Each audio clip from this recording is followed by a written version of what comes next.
15 সেপ্টেম্বৰত আমাৰ প্ৰথমটো ৰিক্ৰুটমেণ্টৰ পৰীক্ষা আৰম্ভ হ'ব।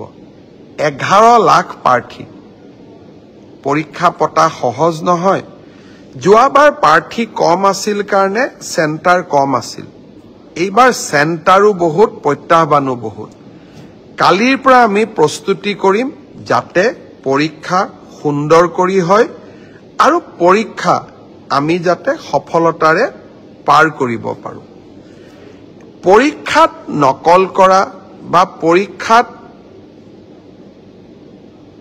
নিয়মৰ বাহিৰত গৈ যিসকলে কপি কৰে, নকল কৰে, তেওঁলোকৰ বিৰুদ্ধে আমাৰ চৰকাৰে এখন বিধানসভাত আইন প্ৰণয়ন কৰিছে। ইয়াৰ ফলত পৰীক্ষাত নকল কৰা ব্যক্তিজনক গ্ৰেপ্তাৰ কৰাৰ উপৰিও তেওঁৰ ঘৰুৱা সম্পত্তিসমূহো চৰকাৰে অধিগ্ৰহণ কৰাৰ এক ডাঙৰ ক্লজ এই আইনকেইখনত আছে।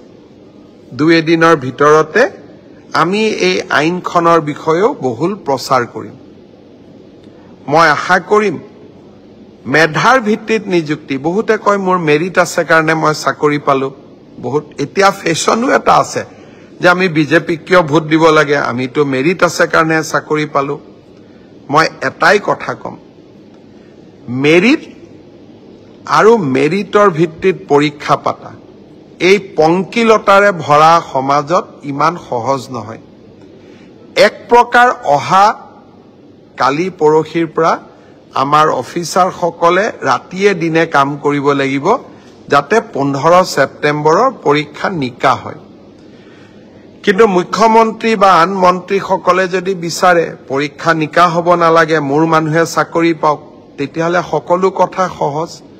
7ৰ বিপৰীতে গৈ আমি কাম কৰিছোঁ। পৰীক্ষা নিকা হওক, আমাৰ মানুহে পাওক নাপাওক, মেধাৰ ভিত্তিত চাকৰি হওক। এই সংকল্পক সিদ্ধিলৈ ৰূপান্তৰ কৰা এটা অতি কঠিন কাম। 15 ছেপ্টেম্বৰত আমি আকৌ এটা শিক্ষাৰ্থীসকলেও পৰীক্ষা দিব, চৰকাৰেও এটা কঠিন পৰীক্ষাৰ সন্মুখীন হ'ব। মই আপোনালোকৰ সহায় সহযোগিতা বিচাৰিম। আমি কেইবাটাও টেলিফোন নম্বৰ দিম।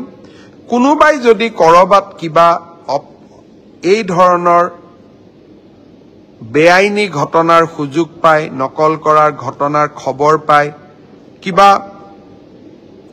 নকৰিবলগীয়া কাম কৰিব এনেকুৱা আগতীয়া খবৰ পায়, আপোনালোকে যাতে আমাক জনাব পাৰে। 15 ছেপ্টেম্বৰৰ পৰীক্ষাটো চৰকাৰে নহয়, অসমবাসীয়ে লগ লাগি আমি সুন্দৰ কৰি পালন কৰিব লাগিব।